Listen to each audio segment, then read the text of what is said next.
Hey guys, it is Friday night. You know what that means. It is Friday night with beef. So thank you for joining us here on the Colorado Beef Council Facebook page. We are starting it off pretty solid because we know grill season is kicking off soon, and we wanted to give you kind of a grilling primer tonight. So we've picked some of the top beef cuts for grilling. That's right. We've got a cool printout that lists quite a few beef grilling cuts. I picked 6 of my favorites tonight. So thank you for hanging out with us, and thank you to the Colorado Beef Council for having us. Now, Kate, my daughter, is behind the camera. She is going to be answering all of your questions, and she's going to be reading all of your questions. I'm going to answer them. She's going to give you shout outs when you let us know where you're watching from. So be sure as you are signing on, give a shout out. Let us know where you're watching from. Kate will be mentioning your name. And then, hold on.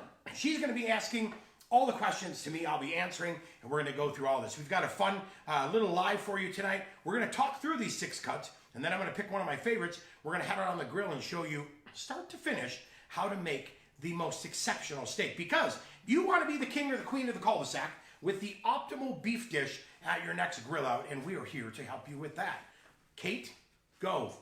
You can say hi to Donna. Hi, Donna. And Kelly. Nice. Come around the side of the camera, Kate, so they can hear you.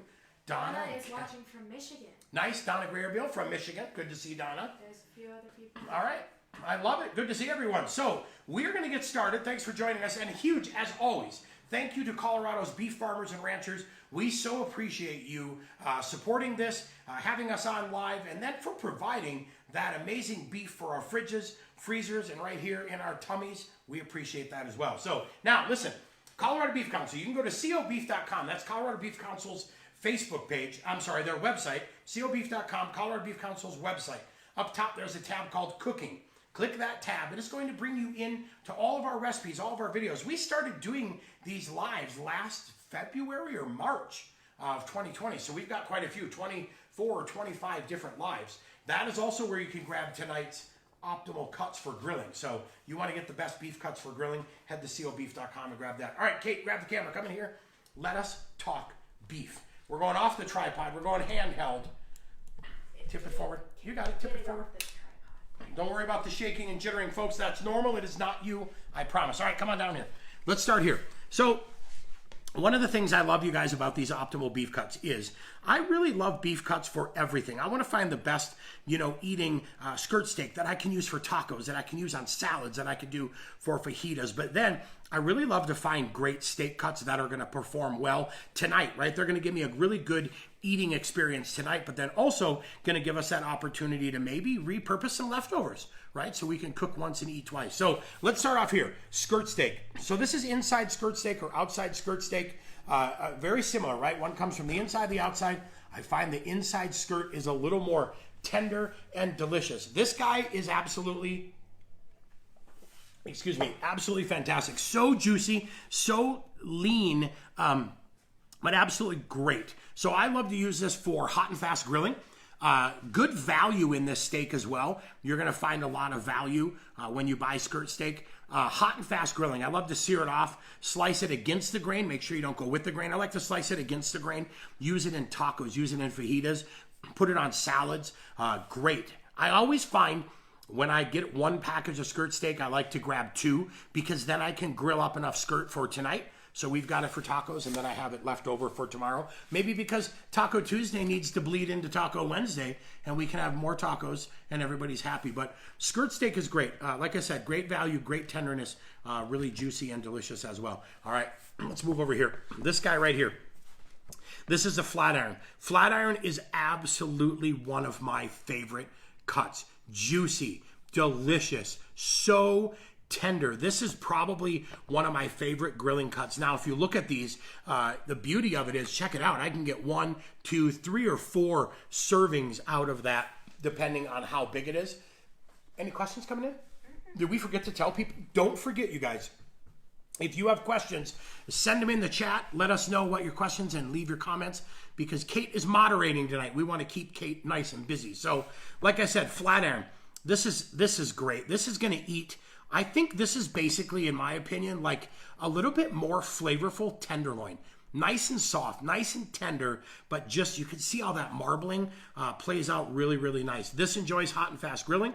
This is great in some cast iron pan too if you want to butter baste it. But when you talk bang for your buck, I get a lot of bang for my buck out of flat irons because so much in there from a portion standpoint. All right, moving on to these two gems. These are jewels right here, right?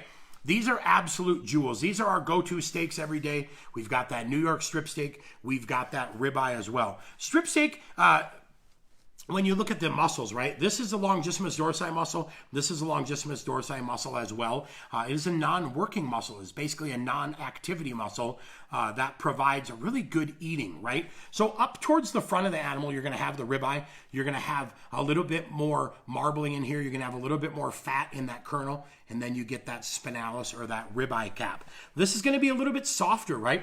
Then as the animal leans out, you get down towards the trunk, towards the middle or the lower part of the ribs, or I say the southern part of the ribs maybe. You're going to have the New York strip steak. Now, the great thing about this is eats wonderful. It's one of the, I think, over 33 lean cuts of beef, but then has a little bit more chew, has a little bit more texture. So just a great overall eating experience. These are our two go-tos. You know, everybody defaults to those, and we wanted to make sure we showed them tonight, but also gave you some other options as well. Now, over here, let's address the two last ones on the plate. We've got that classic tenderloin steak or that filet mignon. Beautiful, tender, soft, eats wonderfully. You find them bacon wrapped a lot, great on the grill, great cast iron cooked, and more. That's going to be the true, I think, one of the true beef experiences, right? That tenderloin. And then you move in here, top sirloin. The beauty of these top sirloin steaks recently is kind of that what we call that baseball cut. I've been enjoying top sirloin steaks because, again, it's almost like, you know, comparing a New York to the top sirloin. You get a little bit chew, a little bit of texture. So it's like a beautiful steak with a little bit of bite, but rich, robust, beautiful beef flavor as well. So there you have it. Those are 6 pretty easy and wonderful cuts of beef. I'll tell you, what is your favorite cut? Tell us in the comments, what is your favorite cut of beef? Because we love to know what you like as well. But these are easy cuts. Like I said, you've got some value. You've got that opportunity to have a little more bang for your buck when you get into that flat iron. What do you got, Kate? What are their favorites? Anybody saying? I believe one person said Donna loves ribeyes. Ribeyes. Yeah, ribeyes are pretty solid. You can't go wrong with ribeyes. You really can't. I mean, they deliver everything. And now that you have said you love ribeyes, that's the steak we're going to focus on tonight. Show you how to grill that guy start to finish. Now, when it comes to grilling, when it comes to tenderness, doneness, all of that kind of stuff, keep in mind, the bigger the steak you have, right? The longer the cook time, the more you're going to have to really watch it, making sure you get it cooked to the right temperature, maintain that juiciness, that tenderness, and everything. Thinner steaks, these guys are about, these two are 8 ounce right here. So we have 8 ounce filet, 8 ounce top sirloin. This was about 1.5 pounds on the flat. That was about 12 ounces on the skirt. And then both the ribeye and the New York came in at 10 ounces. So a little bit smaller, right? A little bit easier portion, not those big monster steaks that you're used to seeing us cook. So these are going to cook a little bit faster. Question. Which one is best for a steak salad? Ooh, steak salad. Boy, I'll tell you what. Filet. Filet is great on a steak salad, and a sirloin steak. Top sirloin steak is great on a salad. You know, salads, you want to be a little bit leaner, right? These guys are going to be a little bit leaner for you, and that's going to work really well. A lot of times when you're doing salads, it can be a little bit odd having a higher fat steak on a cold salad because that fat will congeal. And it's just a little bit weird, right? When you're eating cold fat on a steak. So I like to go a little bit leaner on my steaks, but a filet delivers absolutely every single time for me. So, all right, one of the keys when it comes to that, like we always say, that optimal beef experience, leave these guys out to rest. You can see that they've changed color just a little bit, right? These steaks have oxidized a little bit because, a lot like a fine wine, we want to let these guys open up. We want to let them breathe. So I say on steaks, 5 to 10, 15 minutes max, unless you've got a big, huge monster porterhouse or a tomahawk. But 5, 10, 15 minutes max 15 minutes. Let these guys breathe. Let them open up. Let them do their thing. Because what's going to happen is that muscle is going to soften and relax. I always feel that a soft, relaxed steak cooks and eats a lot better because it's not bound up. You've given that muscle a chance to kind of soften. So we let these guys rest. We did a nice job letting them rest. We've got that ribeye right here. As you can see, All right, we'll do the New York too. Why not? Because you and I have to both eat tonight, Yeah. right? So we might as well do both. Did All right. vote for filet. You what? You got to vote for filet? I like it. All right, so here's what we've got here. 2 beautiful steaks. Couple things to look at. I think we have enough moisture on here that I'm not really going to worry about putting any oil on there or a binder. Sometimes it's nice to put a little bit of oil or a little bit of a binder on here, tiny bit, because that's going to help that salt and pepper adhere. Tonight, you guys, we're going super simple, right? We are going salt and pepper because when it comes to eating these steaks, I love to eat meat because I love that rich mineral and beefy flavor. I love the iron, I love the mineral, I love beef, right? So I don't want to pick a rub or a seasoning that covers that. I want to pick something that is going to enhance that. So we'll do a little bit of salt. We're just using a sea salt, a large flake sea salt right here. All right, and we'll just put that on. We'll go ahead and pat that down just a tiny bit. Now, I'm using fresh cracked black pepper, and I'll tell you what, a little goes a long way when it comes to pepper. Again, I'm not looking for that pepper to become offensive and become the only flavor of my steak. I'm looking for that pepper to kind of be that, wow, there's a little bit of salt and pepper on here. Now, we're going to flip it. We're going to do the same thing on here. Questions or comments, anything we need to address, Kate? No. Nothing? They're quiet tonight. Why are they so quiet, Katie? I don't know. What's going on? No idea. Are you I thought you were not answering them or what? No? All right, a little bit of salt, a little bit of pepper here again, you guys. Like I said, nothing too crazy, right? And then I just like to give it a little pat. Make sure we get it. You can rub it in there as well if you want. All right. Now, when these guys are done being seasoned, let them rest again. You want to give them a little chance to rest, maybe another 5 minutes or so, which is a perfect time to go ahead and start the grill and get your grill preheated. Because tonight, we're going hot and fast on all of our cooking. We're going to get these guys on the grill. We're going to get them seared off, get those nice, beautiful diamond marks, flip them, cook them, and get them done, right? We want to go hot and fast. Yes, ma'am. Is it better to cook the full flat iron or cut them into steaks? You know, honest, if you want to cut them into steaks, that works out great. I feel like you may get a little more shrink in the individual steaks than as you do in the big guy. But for ease of serving and ease of cooking, it's probably easier actually to cook 4 smaller steaks or 3 steaks than it is that whole giant piece. Because then I think if you do it in the 3 steaks, you'll be able to temperature check each steak and probably stay on top of it a little bit better. So it's really up to you. I tend to, when I cook these guys, I tend to load them with a couple of my Bluetooth probes, my thermometer probes for my Bluetooth thermometer, and then I'll just kind of roast them or grill them off that way and track temps in a couple different spots, but whatever works. All right, you ready? Steak camera. Kate's going to stay. Kate, don't run into the steaks. So Kate's got the steak camera because we don't want you to see our ugly floor or anything weird that you're not supposed to see, like the squirrel eating all of his food in our squirrel feeder. Hold on. He's not there. Okay, now, up on the grill. There we go, perfect. So our grill is preheated, you guys, 600 degrees. We are going hot and fast today. So carefully, we're gonna set that steak down there. We're gonna listen, well, you can see that beautiful sear. We're gonna listen for that sear, and then we're just gonna kind of leave those guys alone. Now, the Weber grilling guys always say to us, looking ain't cooking. And we're firm believers of that. So what I'm gonna do is, I'm gonna turn this, press on these guys just a tiny bit so I can get them set, and then we'll go ahead and close that grill like that, and we'll just give them a couple minutes to turn. Now, it's Q&A time. It's question time. What do they have? Kate, come on over this way. They can see the background a little bit. We're outside grilling at our studio. Questions or comments, now is your time to ask because... Julie likes your license plate. My license plate, yeah. When you barbecue for a living, you have to find a creative way to, you have to find a creative way to make it known that you barbecue for a living. So I'm a barbecue chef. Questions? Do we have questions? They need to get rolling, right? No. You guys, what are you grilling this weekend? What is everybody grilling this weekend? Or what are you drooling over? Or what are you ready to absolutely perfect in your backyard? You need to tell us because we want to interact with you, right? While we're sitting out here waiting for the steaks to cook.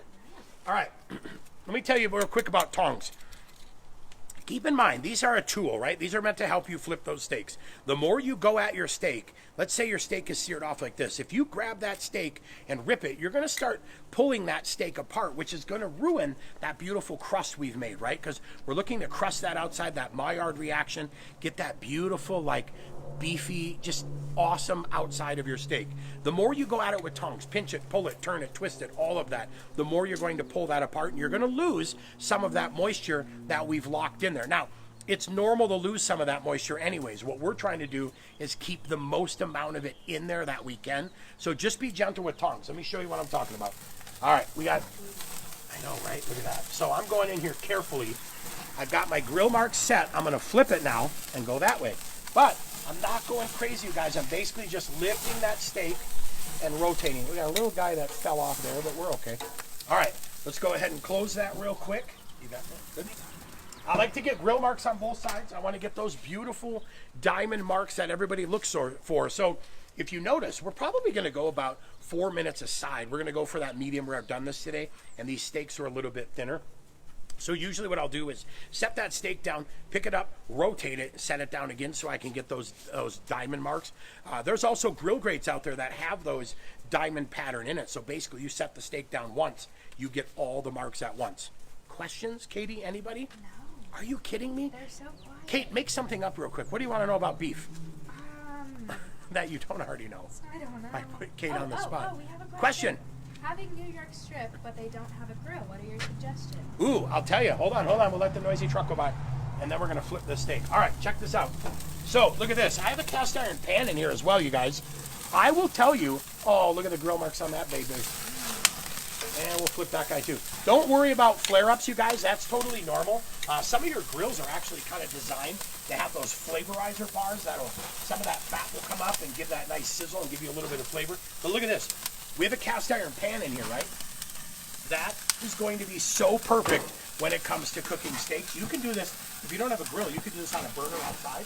You could cast iron cook steaks in your house. Just be careful. If you're going to cast iron cook in your house, know that you may, well, you probably will actually set off one of your smoke detectors because that's normally what we do anyway. So 7 in the morning. well, I didn't try. I was trying to teach a school class, Kate, But it happened. and it happened. So, all right. Now, you guys, one of the things to remember too when we're cooking steaks, I like to pull my steaks off a little bit ahead of time. I don't like to leave them on and cook them right up to that medium rare because they are going to carry over cook just a little bit. So we like to pull them a little bit ahead of time and then make sure we give them a chance to rest. So we'll go right back on that pan and we'll go back. I know, right? Are you ready for dinner? Told you we were having steak for dinner, didn't I? So good. All right, careful. You're going backwards now. Backwards. All right. So look at this. So now that we have those steaks resting, let me set my tongs back here. Now that we have those steaks resting, that is a perfect time as well to talk about how we finish these steaks. All right. So what I want to do on these steaks, we're going to let them rest. We want to let them rest for 3, 4, 5 minutes, however that works. But I have some steak butter that you can get at the grocery store in the dairy section.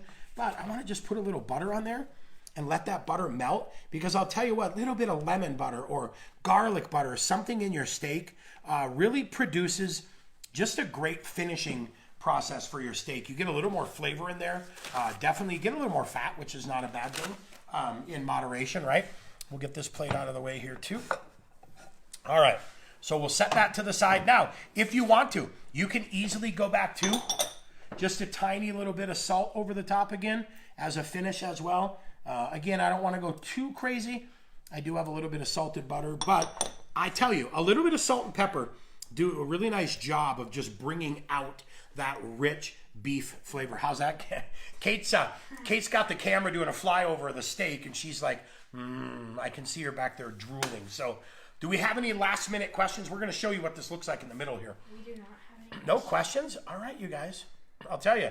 So, hey, don't forget, you can head over to cobeef.com. Up top, there's a tab called Cooking. Click on that tab. That'll bring you in and give you today's optimum beef cuts or best beef cuts for grilling. We've got that printout for you as well. And then you can see all of our recipes and everything, videos and more. And then don't forget, go over to the Colorado Beef Council YouTube channel and subscribe, because today's video, or today's live is actually, we just finished making the video for it today. So we're going to host that over on the Colorado Beef Council YouTube channel. So make sure you get over there, subscribe, and you can just have beef content all summer long. So we've got some cool things coming up this summer. We're going to be doing Chef and the Ranchers. So we're going to have some ranchers come in, do some live Q&As, and just have fun cooking all the wonderful things that they produce for us. And like I said at the beginning, thank you to all of our Colorado beef ranchers and farmers for producing these amazing products.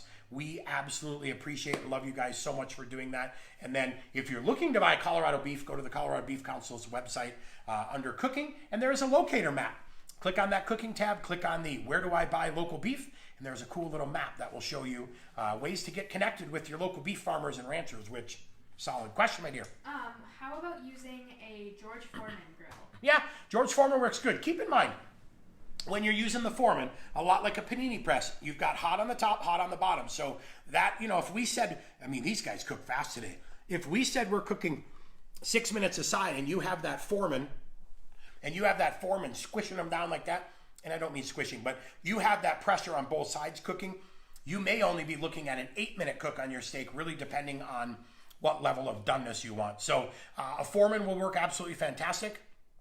That grease will run off, or fat will run off the front, which is great. Cast iron pans work good as well, or even a nice saute pan. You can pan sear them, and you'll have a good time as well. You want to get a little bit of sear in there. You want to get that cooking process started because you want to get some of that robust flavor concentrated by giving it a good sear. But check it out, you guys. That's our final product. Those were the steaks that we just cooked, and look at that steak butter just melting away, doing its thing. Let these guys rest for just a few minutes, 3 to 5 minutes, depending on the size of your steak, because you want all that pressure that's kind of built up and gotten right to the middle where it's in protection mode, those juices. You want those juices to soften and relax and come back out. And if you cut right into that steak, all that juice is right in the middle, you're going to lose a lot of that moisture. So, all right, what do you think? Is it time? Yeah. Time to cut one of these guys open and check it out. I started, what time did we do the first video this morning? We did our beef video at literally like 10:45 this morning. So I had steaks this morning for breakfast, and then we did something else with steak for lunch, and now I am rounding out my day with steak again. But look at that, you guys. Perfect medium rare. And we cooked that in front of you. There was no hidden tricks. We didn't have them cooked ahead of time. We just have a nice medium rare New York. And that is, I think that's beef perfection. It smells fantastic, I'll tell you that. I am salivating. I know Kate is drooling. We are ready to eat steak. So, hey, I'm Chef Jason for the Colorado Beef Council. Thank you guys so much for hanging out with us. We appreciate you spending your Friday with us. Now, don't forget to join us in June. This is May. Yeah, coming up in June. We're going to have some more cool things coming up for you. We will get that announced on Facebook. So get over there, subscribe to the Colorado Beef YouTube channel. Make sure you are following the Colorado Beef Facebook page. And then, as always, big, huge thanks to our farmers and ranchers that do so much to get that beef in our freezers, in our fridges, in our bellies. Have a great night, you guys, and enjoy your weekend. Long weekend for some, Memorial Day. Let's show some gratitude. Let's be kind to each other. Have a blast. Happy grilling.